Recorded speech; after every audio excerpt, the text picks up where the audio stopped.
We dismiss history at our peril. Liberty Nation Radio with Mark Angelides.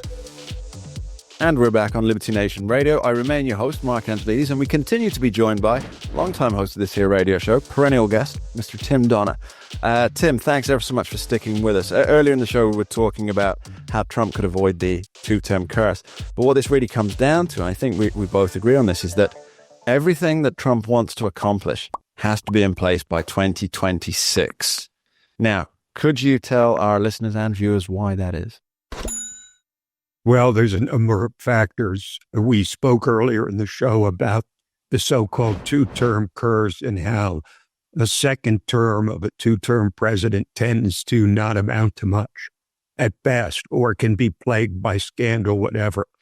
But a president, in this case Trump, who's really, you could almost flip his terms so that this is more like a first term, and his first term was actually more like a second term because he was stopped, at every turn and scandalized, and he just didn't know his way around the DC swamp.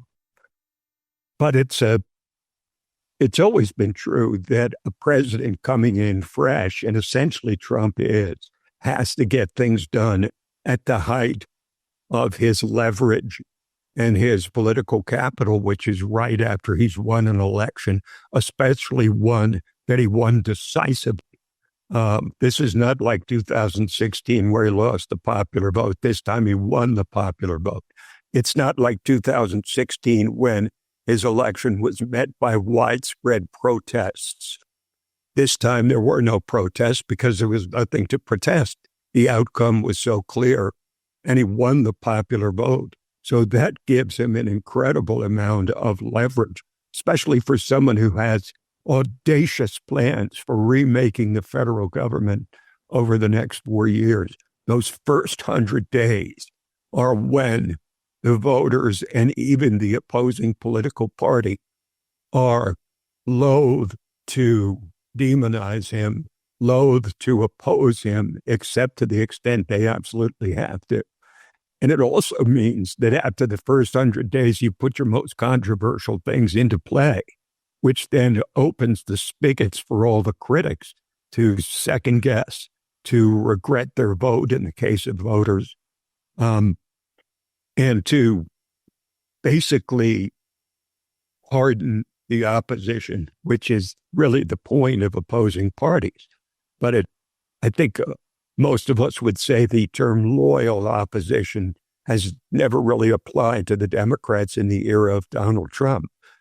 But extend that out, and it's really 2 years where you've got to get everything done, or you have to presume that you must get everything done, because presidents almost always, and there's very few exceptions, lose congressional power in the midterm elections.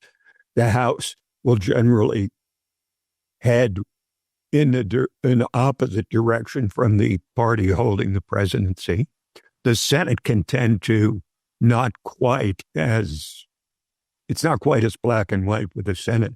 But the point is, especially with someone with such a bold agenda of what he wants to get done, you have to expect by the time 2026 rolls around that Donald Trump will be on the chopping block for the Democrats. You'll have all kinds of fodder to use, not the least of which, for example, they'll run out one sob story after another of illegal aliens who were forcibly removed from their homes, and they'll be in tears or separated from their kids. That alone, even though a majority of the American people want mass deportation, those stories are poignant for people who aren't paying a lot of attention to to politics. This is all a long way of saying that they could lose the Senate in 2026 because it's the opposite of this year. This year, there's the numerical advantage for Democrats. The Democrats had to defend 23 of the 33 seats that were up here in 2024. 34, yeah. 34. It's almost the reverse in 2026 when Republicans will have to defend 20 or more seats and the Democrats will have opportunity. But this year, the Republicans did not lose a single seat that they held, while the Democrats lost 4. So that's all good and well and good for the Republican Party, but it's absolutely no guarantee that it couldn't flip in 2026, especially with such an explosively controversial president.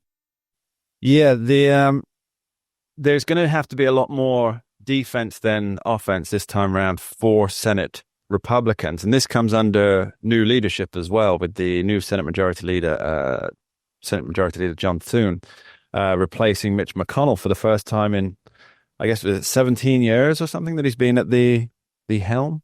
Give or take, yes. And so you have a new Senate leadership with an inbuilt disadvantage. And I think it's going to, as you say, there's going to be a very, very contentious fight against Donald Trump, essentially trying to force through his, what we could really term, as you point out, his first term agenda, which is going to be bringing a lot of tears to a lot of people and maybe a lot of cheers from a lot more. But in terms of getting senators elected, this is going to be a real uphill battle for the GOP. Now, I actually think, Tim, just to go against conventional wisdom, I suspect that the House in 2026 will actually the GOP will actually increase its majority. And if I could present you with my theory on this very, very quickly, and you give me your idea on it. You had so many people who voted for Donald Trump, but didn't vote down ballot. And that's because Donald Trump is, in my opinion, is more popular than his party. Which is a reversal of form from 2016 and 2020 when the down ballot candidates outperformed Trump. And so there's this malaise with the two-party system in total, with both main parties. And so people are looking to Donald Trump to shake up not just legislation around the country, not just the things he can do with executive orders, but they're also looking to him to shake up the Republican Party. And I think that if he can do that shake-up, what we're going to see is a lot more Trump loyalists come out in the ranks of the GOP primaries, and that will actually solidify what happens in the House. We're going to be back with Tim looking at one of these key indicators after this short break. Don't go anywhere. We dismiss history at our peril. Liberty Nation Radio with Mark Angelides.